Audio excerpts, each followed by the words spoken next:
Welcome to Vox Scream, a Kill Team podcast where we aim to help players of all skill levels supercharge their game and separate the signal from the noise. I'm Mark Meyer, joined by Kill Team heavyweights George Pratt and Joe Gallo. We're coming to you from the Triangle region in North Carolina. Thanks for listening and enjoy the show.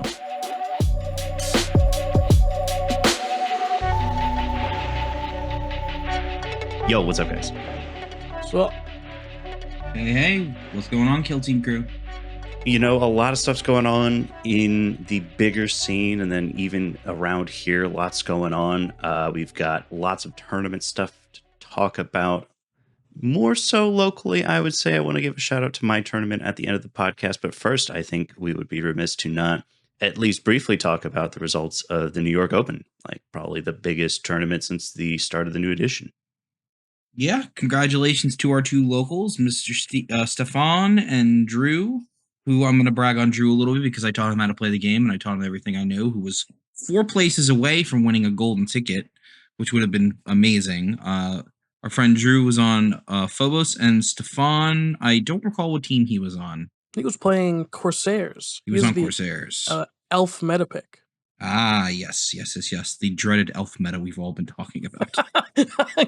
yeah, it's very different from the Legionary Warpcoven meta. Yeah, exactly. They're playing their own separate elfy game. Both of them went 4-2, and they ended up at 10th and 12th place. So a lot of love for them. Fantastic showing for the NC crew. When I look at the top 10, I see a lot of really, really good teams, and I see a lot of elites. Yeah, I count 3 Legionary in the top 10, 2 Phobos in the top 10, Salvagers, which, as I've said multiple times on this podcast, are kind of cracked, Inquisitorial Agents, and 2 Novitiates, which I think, to me, was a team that I didn't really pay much attention to. I want to give credit to Mr. Mark Meyer because Mark Meyer saw the potential in them. Novitiates are super cool. Shout out to Alex for, really seeing the potential in them. Faith points are so good. Making crits is really good. I mean, they're just really, really cool. Yeah, the faith points. Yeah, because I went over their rules once again after seeing 2 Novitiates in the top 10, and I was like, oh, okay, I see what's going on here. You're incentivized to really use your faith points just every time you get the opportunity to use your faith points. And just doing so can make you just surprisingly tanky for a 7 wound model. And I also think it's kind of the same story with Salvagers as it is with Novitiates, where I think they're more incentivized than anything else to use their elite points, at least in combat and shooting, to turn hits to crits over anything else. And so it's really hard to deal with rolling a bunch of 6s on your defensive saves or trying to, block crits in melee. I agree with you. The Salvagers, even given their movement and how limited they are with the movement, I think in the elite meta that we're in right now, they are a very strong pick. You just got to play them very well. Absolutely. And also, big thing, I think Warpcoven was taken, 3 or 4 times? I can't remember the exact amount. But only one snuck into top 10, and I would like to make it like the point of Warpcoven are very, very good right now, but I think amongst all the elite teams, they might be the hardest to play. And they reward the player the most of those teams that are in the top echelon. So if you're picking up Warpcoven, be aware there's a lot of decision points to make. And the way you shore up your weaknesses is making those correct decisions. So don't just pick them up thinking they're going to be, 2 up save, go burr. They're very much not that. And I think NYL kind of proved that out, especially considering they ended up winning the whole event. Yeah, and the player who picked them, George Armour, me and him in last edition, we had many a Warpcoven discussion over Discord. So I'm glad to see him pulling out Warpcoven and just crushing it with him. Yeah, shout out to those Maple Leaf Wargaming dudes. I met a few of them at Nova this year, and they were just so enjoyable to talk to and hang out with. So definitely happy for that big win. And it looks like the rest of their crew did pretty well as well. So very, very happy for them. Yeah, and so that was the big New York Open, 46 players. Again, our two North Carolina boys came in 10th and 12th. So, come down to a tournament in North Carolina. We've got some pretty serious competition here. We're no slouches here. Speaking of which, if you are looking for a tournament to play at soon, I am running a 24-player tournament at the Gathering Place in Chapel Hill. All on the new edition, of course. It's going to be fun on a bun. We're going to have the link for that in the show notes. I think we've got 10 players currently registered, and I'm really hoping to just pack the house. So, really excited to see who turns up and what kind of teams we see on the tabletop there. One last thing that I wanted to point out, just looking briefly over maybe some of like the bottom and like outside of the top 20 at the New York Open, is a lot of these elite teams are, down at the bottom as well. I see a lot of them with negative records, uh, you know, and it just goes to show you that while elite teams are certainly great picks, I mean, you still have to, be able to walk the walk and talk the talk, not just bring a team that's really good to the tabletop. Got to be piloted by an excellent general. Yes, 100%. I do think that the balance of the game is not exactly great right now, but is not so terrible that literally anybody could just take, I don't know, Legionnaires and just win a major event. You do need to have the requisite skills in this game to win this game. So I think that's why, given how potentially bad things can feel right now, that you still need to know how to play the game. So it's not like completely unbearable like some other games can be. So keep that in mind. Do not despair. This too shall pass. Well, speaking of trying to learn how to play the game, we are trying to learn third edition amongst ourselves, and we are trying to today learn along with you all what three chaos teams do we think are the best. And it's interesting, we were having a little pre-game discussion about this, and I would say that all three of us are very much chaos enjoyers. Is that not true?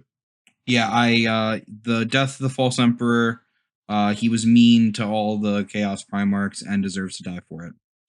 I have a spike literally growing out of my ass. Oh, that's not a warp mutation, buddy. That's what the doctors tell me. Yeah, no, when they said mutation, they didn't mean it in that way. Anyway, Are you furry mansplaining mutations to me?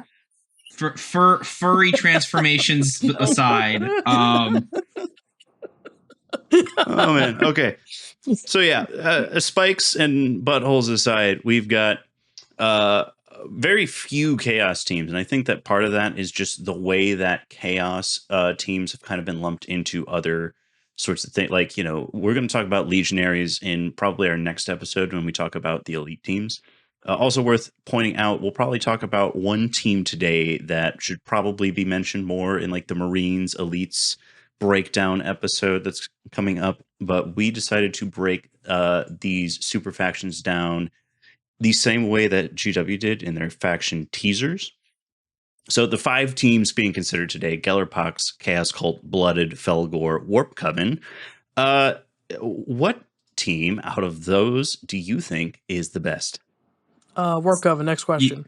Yeah, Yeah, Warpcoven easy is peasy. undoubtedly the best of those, though I do want to give a quick shout out to Felgor. Felgor is going to be very, very dangerous when elites get toned down. I think Felgor are very, very dangerous now. Oh, they most Yeah. certainly are, just not against elites. I think that disagree. Felgor are good against elites. They hit hard, and Frenzy's still good. We can kind of dig into more about why Felgor is good, but I think my argument for why Felgor is still good is part of the argument for why Gellerpox is still good. All the things that were good about them in the last edition are still good. It's just whether or not they're going to hang in the current meta. You know what I mean? Yeah, I think that's a question. I legitimately, I think the game balance right now is while it's not great. I think if you remove all of the elite teams, I think it would be like significantly better. Because they did a good job with all the other teams. And the top of the meta being without the elite teams wouldn't be as egregious as the current tops are. So, I think this game, like every game I've played that has not been against like an elite team or played as an elite team, has almost felt like a different game to me. So it'll be interesting as we kind of go through some of these teams, these particular teams like the chaos ones, the balance issues and what their strengths are versus other teams. Well, I can kind of kick off this Warpcoven discussion because I played my league game against Warpcoven this past week. I was playing Brood Brothers, and I think that the Brood Brothers can certainly, pull out a win in that matchup. But I've only played a few games with Brood Brothers, and I was woefully unprepared for this matchup. Warpcoven just very, very strong. So many very good tools. The sorcerer with a full length of the board, seek, no riders there, just seek somebody out of cover. Being able to give other sorcerers the ability to do that with one of your attack ploys. The 2-up save, the fate dice. Oh my god, it just got so many just oppressive things.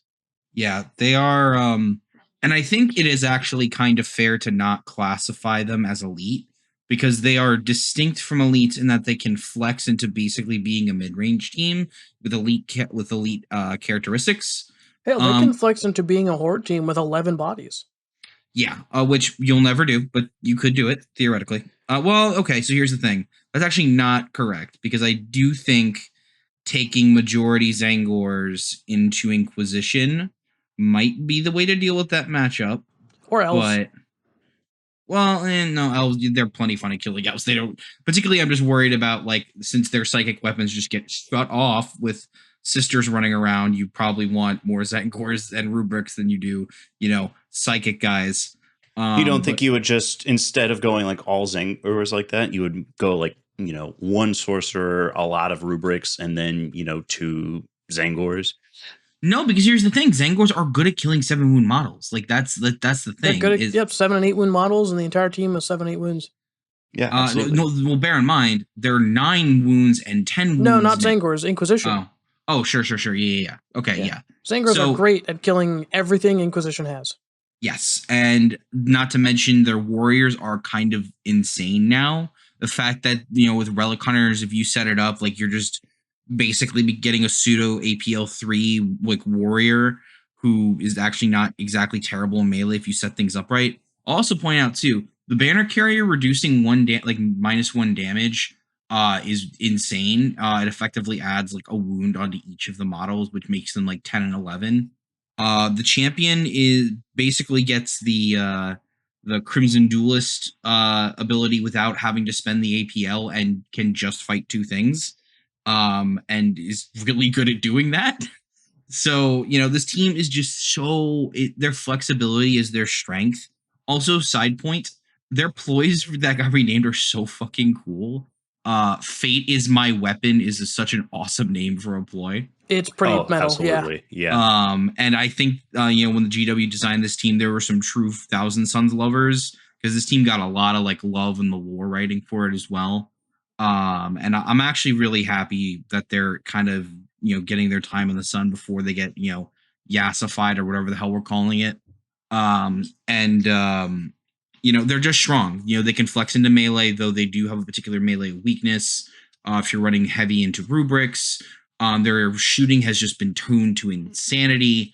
Doombolt being 4/4 lethal 5 that you can turn into piercing 1 at any time you want, or just have it piercing 1 the whole game. Dude, Doombolt's so good. Brother, the piercing 1 flamers against 7 and 8 wound models are basically just auto kills. It's a joke. It's ridiculous. I think you are underselling these piercing 1 flamers.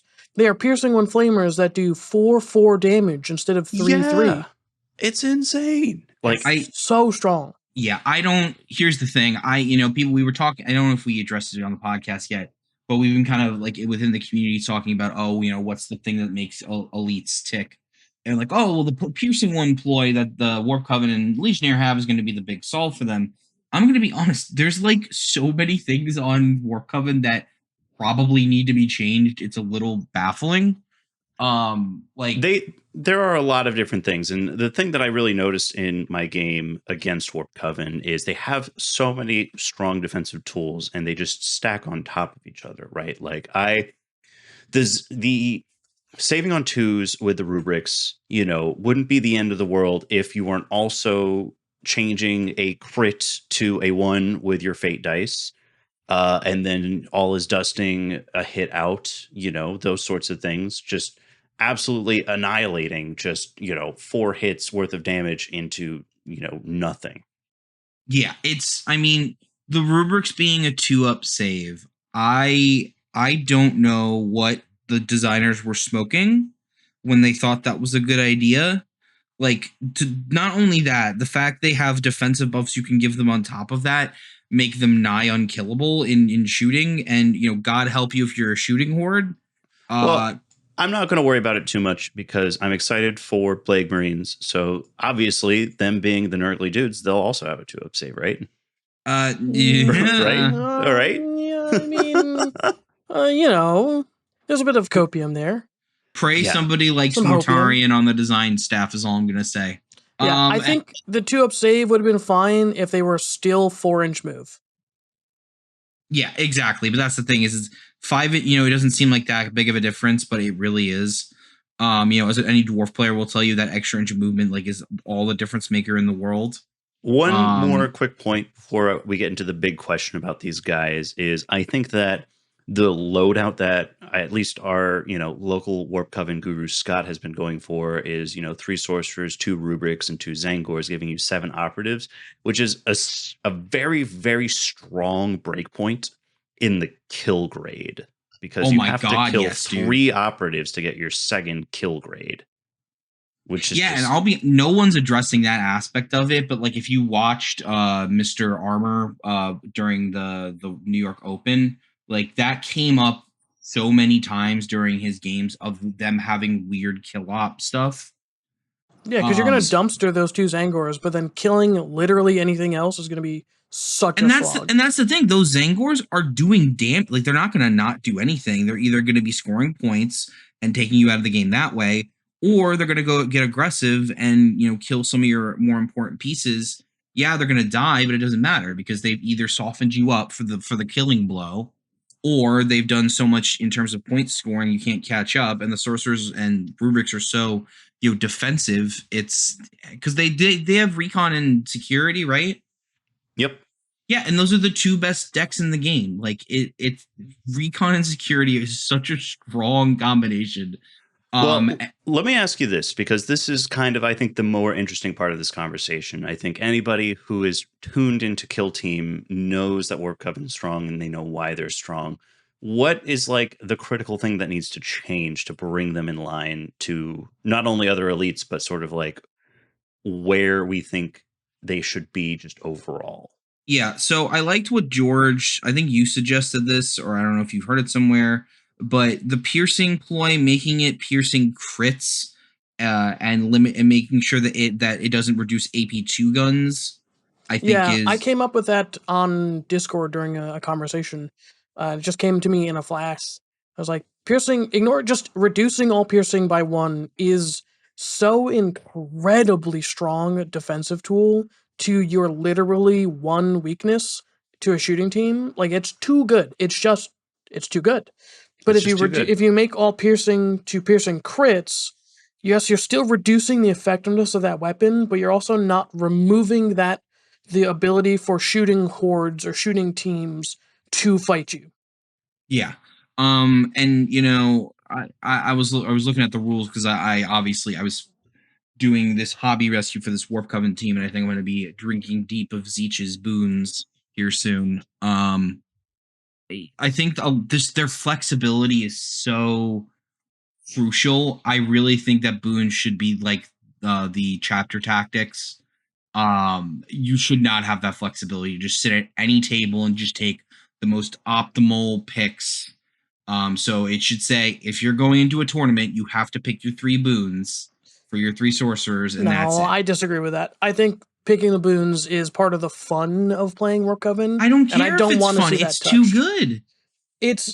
I don't think that's part of the problem why it's too is, good. George, because what happens is you sit at a table, you look at your boons and goes, okay, what do I need in this matchup? Let me just take the perfect picks for these matchups. And honestly, But Joe, here's a question. Mm-hmm. If you can kill the enemy sorcerers, What does it matter what boons they've taken? Giant if. Massive if. That's the problem. Titanic is not the if. boons, it's their layered defensive abilities that prevent you from securing those kills. Well, at that Like the point, I would reduction- just say straight up, they need a redesign from the ground up because No, I think what they've got is a really solid framework. It just went too far in a number of places.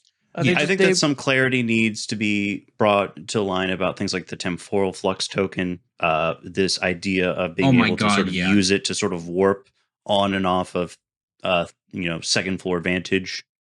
I think the heal is really, really strong right now. Heal has always been the best heal in the game. Yes, but now this you can is a do team it on a that counteract. has so many defensive layers, and on top of that, they've got the best flamers. They've got the best heal. It should say straight up, you can only use each sorcerer power once per turn. Straight up. Counteract all of it. That would solve that problem with like that, and it wouldn't affect their power level that much. My personal thing is I think that the whole Space Marine doing counteract on conceal is fine, but I think that ability overall needs to be changed to just mission actions and movement abilities if you're on conceal. Yeah, I would agree with that probably. I think we should start by taking away their layered defensive stuff and then see how that changes the framework of the team. So my question to you would be, does that mean like you're just taking away those particular sorceries? No, just reduce the effectiveness of just ignore piercing, like don't let them do that. And then let's see how that changes things. Change that, change the 2-up save, and then or make rubrics 4 inches movement. I'm okay with them having a 2-up save if they're slow as balls. What do you think about changing Fate itself as my weapon to just affecting your own dice then? I think that might be too much, but like, I think it's less flavorful, but it's not crazy. Like, I don't think it's gonna break the team if that happens. Yeah, I mean, I like your approach, trying to take a measured approach, because I don't want this, because I think that this team's cool and I'm very happy that they're good. But I don't want, I like the more measured approach where we kind of like, nerf slowly and kind of see what needs to happen, because that, you don't want them to go from like top of the pile to the bottom of the pile. I do get the feeling though that if there are no change, if the only changes are to the 3-ups or the 2-up save and to the piercing, I wonder if the heal and Fate itself would still kind of just put them in a class of their own amongst elites. In terms of defense, it would. I think both of those abilities are so much better than the new Feel No Pain. I mean, listen, they're very strong, right? I'm not saying that they're not strong. What I'm saying is that those are not the abilities that really prevent an operative from just dying. Because if you work hard enough at a rubric, if it had a 3-up save, you'd kill it. You'd kill it even if it got healed, or you could kill it before it got healed. And also, I'll point out too, and this is kind of like a side point, but I do think a big thing that's going to hold this team back from like being at the top of the leaderboards. I know this is going to be a weird thing, but I think just picking up the models is kind of a pain in the ass, and these are very complicated models to paint as well. It's also an expensive team to collect. You need like 3 boxes. Yeah. Plus. And the strength of this team is its flexibility. So having the models to flex into other things is kind of like a requirement. So we'll see what happens with the win rates, but it wouldn't shock me if you saw Warpcoven like in the 50 to 55 range purely on that alone. And also they're just hard to play. Like they are like, there's a lot of things you got to keep track of. There's like a lot of different powers that are at play, who has what thing. And, we'll see. They're definitely insanely strong, but I think that there might be a mirage effect going on with them that would hold them back from being where they probably would be if they were as played as like Angels of Death or Legionnaire. That would put them at like the 60 to 65% range. What about Felgor? I think that we're all pretty much in agreement that that's, of these teams we've put out there, the second strongest Chaos team. Yes. Felgor have Oh no, not yeah, actually, yeah, really been touched. Like, yeah. technically, Frenzy got a nerf. You cannot do the pickup marker action in addition to mission actions. I think But that's a like, bit of a side grade. I mean, certainly a nerf because of the way it that so is many missions now use pickup marker. technically a nerf, but like, Being able to whatever. open doors is pretty nice, though. Yeah, that's a buff. But like, so the one of the things I played Felgor for a hot minute. One of the things that I never got to use, because I never got to play into Gellerpox or Chaos Cult, was pelting firepower because it was super niche and not worth doing. Because you never wanted to rely on your 4-up auto pistols, right? It's just not worth doing. But now pelting firepower says shoot an enemy, whatever. The next time you shoot at an enemy, you get ceaseless on your ranged weapons. Super good. But if you shoot at that enemy again, now you get relentless. Heads up, if you want to fight elites with this team, a relentless crack grenade's real good. It is pretty interesting. I mean, there's also like the argument there that their plasma pistol is it could see some play if you're really trying to take that approach. Yeah, a relentless plasma pistol is also really good. And they have enough bodies where like you could pick 2 Space Marines, shoot an auto pistol with ceaseless, and then plasma pistol relentless. And the next guy, shoot an auto pistol with ceaseless, relentless crack grenade. And then you've even got, if you haven't lost anyone, you could then on a third guy, auto pistol, ceaseless auto pistol, another relentless crack grenade.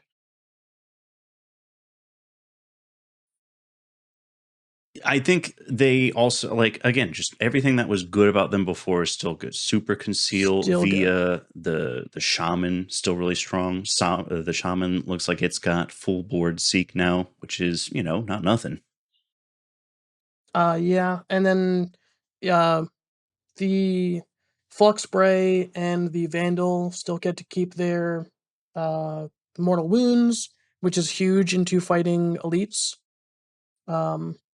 I think the team, because I played Felgor into old Legionary, into old Intercession. The only elites that gave me trouble was Phobos because they just had a bunch of lethal 5 bolters, and they just were like, well, I'm going to shoot you with my bolt gun, you're going to kill you. I'm going to shoot you again and get this crit through, and that takes away your goat. But like, I think with Zinch Legionary and Khorne Legionary, Felgor going to have a harder time, but that just means you need to get your game plan off before you're frenzied, which is entirely doable with this team. And their Mangler and Earlscar got their wound back. They're 11 wounds again. Yeah, which mistake? I don't think so. I think Felgor are still very good. They're very strong. They're not an auto win team by any means. You will get punished for playing poorly with them.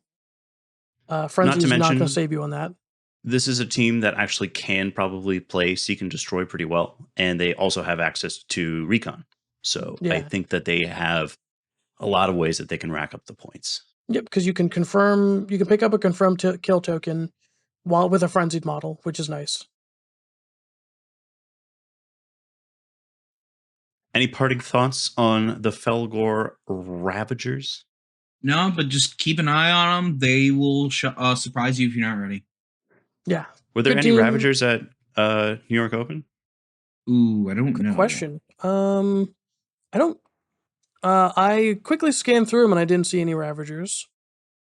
Interesting. It looks like it was mostly Legionary, Warpcoven, Angels of Death. A couple Salvagers. But it was a lot of Angels of Death, a lot of Legionary, a lot of Nemesis Claw, a lot of more than a few Phobos, and then Harnkin, Hearthkin, and Novitiates. Not a Gellerpox in sight. Not a Gellerpox, not a Felgor. Yeah. That's a pretty sad sight for me. I think a lot of people are playing teams that weren't the meta last edition. Like Felgor were the meta, Gellerpox were the meta, just because. And then, of course, all the elites were not the meta last edition. Yeah, So people I've are said like, before that I think even if elites weren't like sort of in this upper echelon of, just their power level, I think that them being much more viable, they would still just be like, we'd be seeing as much of them as we are now just because they're so popular. yeah. But yeah, I think players are also overcorrecting on playing non-meta teams from last edition just because they have them and they didn't get to play them. Yeah, I get that. I will say, I think that Gellerpox are still good in this edition. Again, my same argument with them is that everything that was good about them is still good. They still hit like a truck in melee. They still have Barge, which is one of my favorite gotchas in the game. It's the It's best. just, it's It incredible. has such a good ploy. And now you don't need to waste it to move through your own models. Yeah. Gellerpox got a lot easier to play because the Hulks I think they got less tanky overall, but it's also less variable because if you just didn't make any Feel No Pains, they just sort of fell over. But now they're 21 wounds, like 21 wounds, so they're just big chonky lads. Yeah. Big chunky lads. In the game that I've played as Gellerpox, I've found that the new Feel No Pain is still pretty good against small arms fire. That game was against Kazrakin, and you roll enough of those Feel No Pains on like bolters and hotshot las, you be around there for a while. I think that Gellerpox really like Volcus. There's so much heavy terrain. It's very easy to just dogpile in a condensed environment or on the midboard objective. Lots of places to stage your Hulks. Uh, Hulks can throw crack grenades now and stun grenades. Let's go. Bloat spawn in there, throw a stun grenade. Let's go. It's so funny. Very, very silly. Very silly.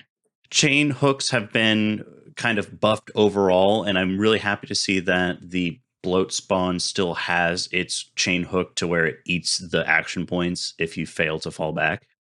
Yeah. And the Technocurse stuff has just been expanded in a really, really cool way.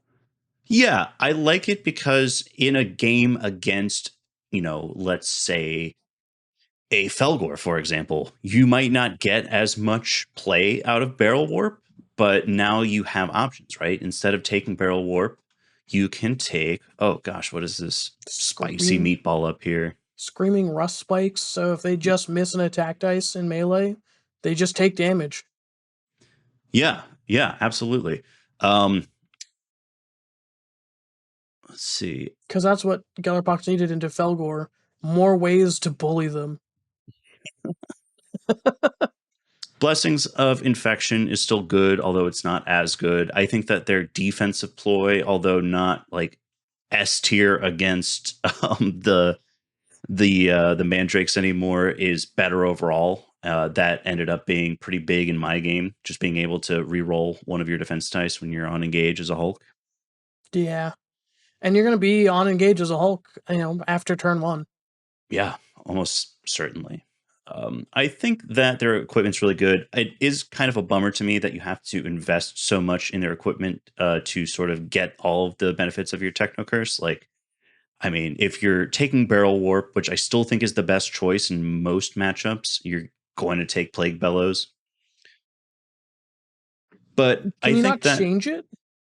Oh, okay. Yeah, you have to select one for the entire battle. Yeah, and you can actually take the mutated symptoms, which will let you change it like once in the battle, and it changes for that turning point. I think that there are some interesting there's some interesting play with like that and Volgrar to like change your curse at the moment that you're using his ability to infect an objective. But I think that might be a little bit big brain for where I'm at with the team. I mean, Fulgrar's Flamer, losing a dice kind of sucks, but Seek Light, it's fine. I mean, I think that he should have a piercing 1 Flamer that has 4/4 damage, if you ask me. But what do I know about game balance? Yeah, what do you know about game balance? Not That's shit. still a really good Flamer, though. It is a very good flamer, absolutely. And I mean, I I think I'm more upset that all the other like weaker flamers don't have the deluge ability. As glad as I am that Volgar has it. Commando's Burna Boy's got it. Yeah, so that's two flamers of the myriad flamers that could use just a little more something to push them up into like true contention for a pick versus a Melta and a Plasma and a grenade launcher even. Yeah, I do think that like flamers are good weapons now. They're not trashed here. You can take them and be effective with them. But I think they probably all should have gotten deluge. Yeah, I feel the same way. Deluge. Speaking of grenade launchers, I do want to Deluge. briefly touch on Blooded if y'all don't mind. Oh, absolutely. I think that the difference between like where Blooded are and where Gellerpox are is probably not that big of a rift, and I think that there's a very solid argument that Blooded are a better team than Gellerpox in the current meta. And I think that's correct. I was reading their rules as I have a Blooded team sitting on my counter, and I was like, wow, they can get a relentless melt-a-gun. Why is that a thing? And in a meta where a bunch of things with power armor are running around, getting a relentless melt-a-gun where you can effectively make them immune to being shot because you can do the get down, Mr. President thing with them still seemed pretty good and seemed like it had some untapped potential. So yeah, Blooded's main gimmick has been kept basically the same. The things that were good about them are still good. They are amazing at fighting. The Ogryn and the Enforcer are now basically mandatory picks. Just because of how good they are in this edition. You can make the Power Fist relentless, hitting on fours. I still is relentless Power Fist.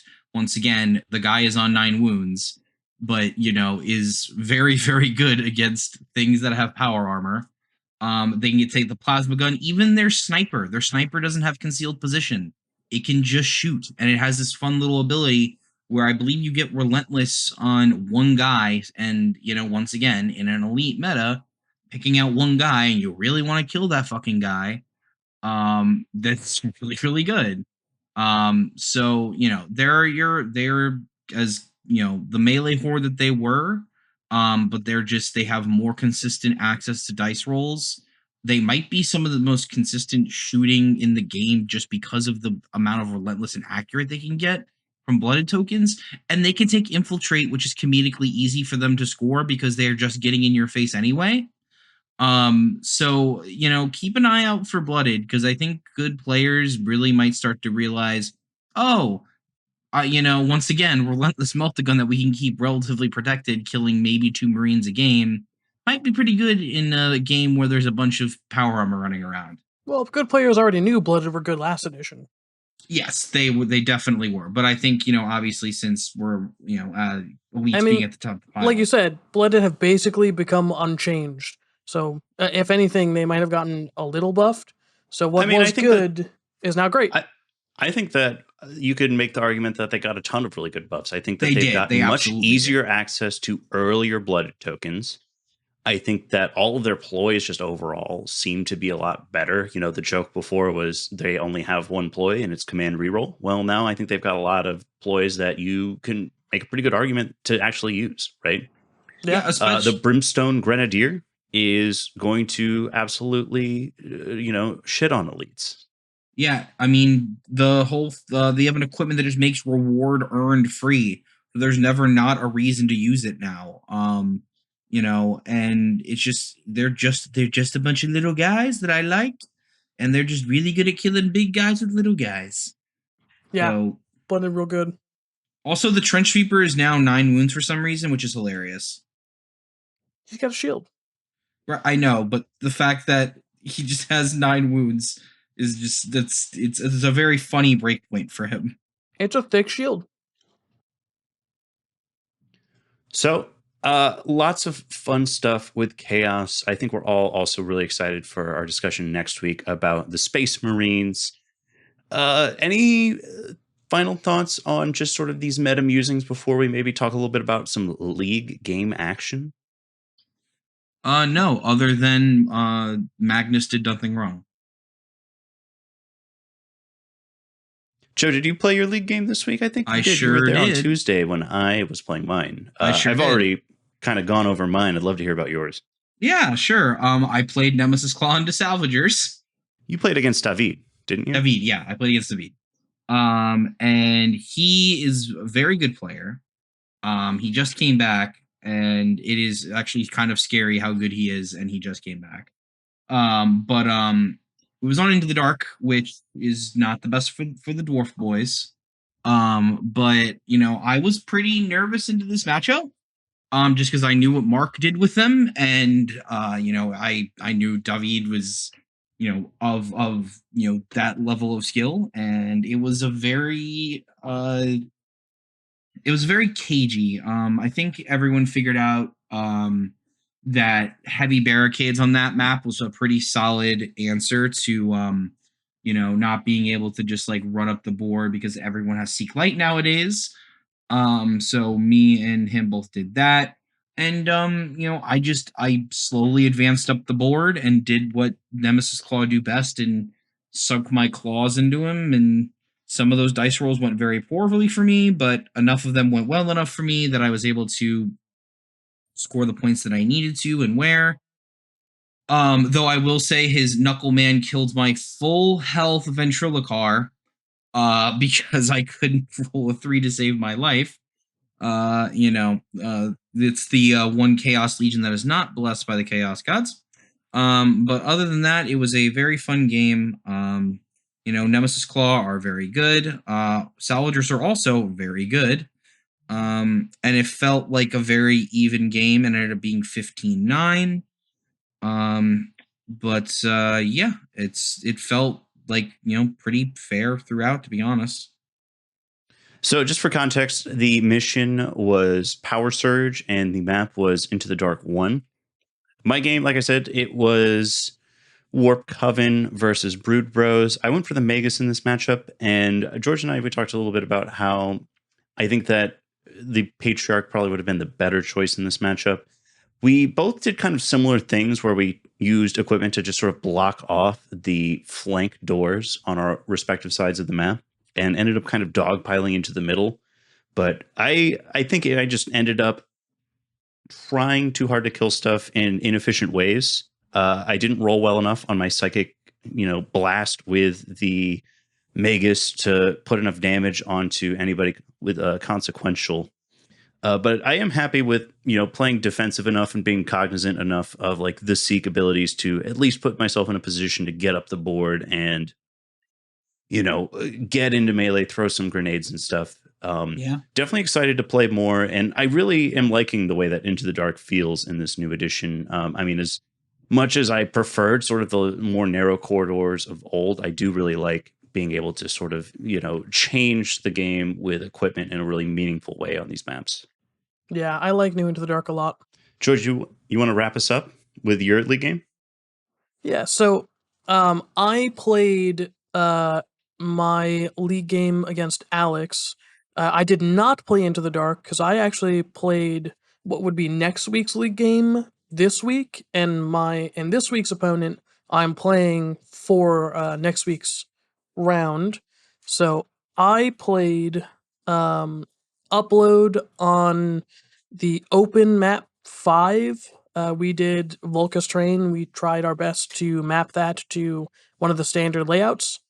I played Hand of the Archon into Aquilons, and my entire game plan was I really, really don't want to get shot, so I'm just gonna not move up the board until turn 2 when he has to drop his dudes in.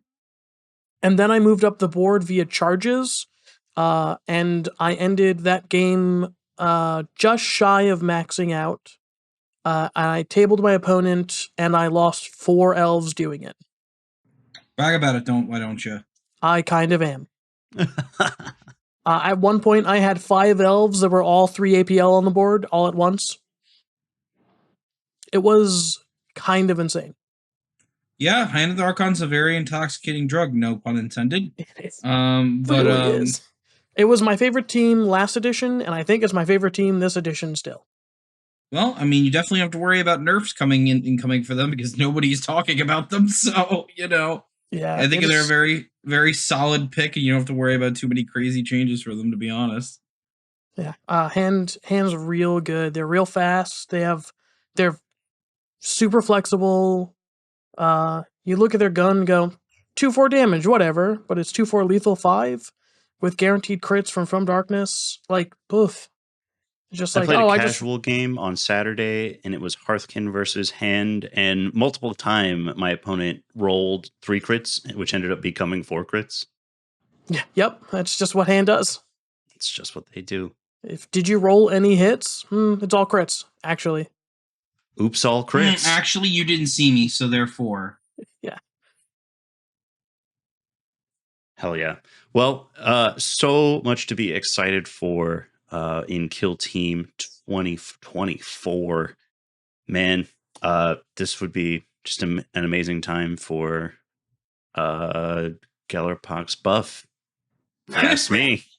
First ever Gellerpox buff, man. There's a first time for everything, right? Yeah. Well, and hopefully we'll have the rules out for Death Guard so you could join all of us in the glory of the elite meta. I'm very excited. I want an excuse to buy a box of Plague Marines so bad. I love those models. Yeah, I literally have those models painted on my shelf because I just liked the models. So I've been working on my Warpcoven conversion from like some Plague Marines, and I've given them like some tridents and scythes from like this box of Maggotkin that I was working on. And I'm pretty like the models are so cool, dude. I love all like the guts hanging out and the teeth in their bellies.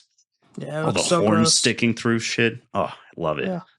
Well, I can't wait for our inevitable Zeech versus Nurgle matchup, Mark. That's going to be a beautiful thing. It is going to be a beautiful thing. Fuck yeah, chaos. I am Zeech pilled because I promised Scott I would play Warpcoven if I got this crazy thing to end on. By the way, got a full Warpcoven team for $80 on eBay. That's pretty nice. It's pretty nice. George, you think you're going to update your Warpcoven guide for the new edition? That would be swell. I would have to find time to play them. I mean, it just in general. We lost a tech at my day job, so and I've been promoted to operations manager. So, was that an emergency promotion? No, that's the worst part. Oh, accidentally important at work. No, I understand now. I never want to be important and have responsibilities, but I am responsible, and so people keep giving me responsibilities. It's a good problem to have, but time is a thing that I've forgotten what that was like a long time ago. Well, just in case you've forgotten, make sure that you go and sign up for the Hivestorm Showdown.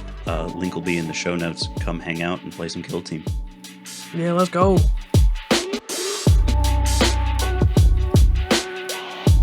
We hope you enjoyed this episode of Vox Scream. You can find us on Apple Podcasts, Spotify, Amazon, YouTube, or anywhere else you get your podcasts. Please follow, subscribe, and leave us a review. Any of those things are going to help us grow.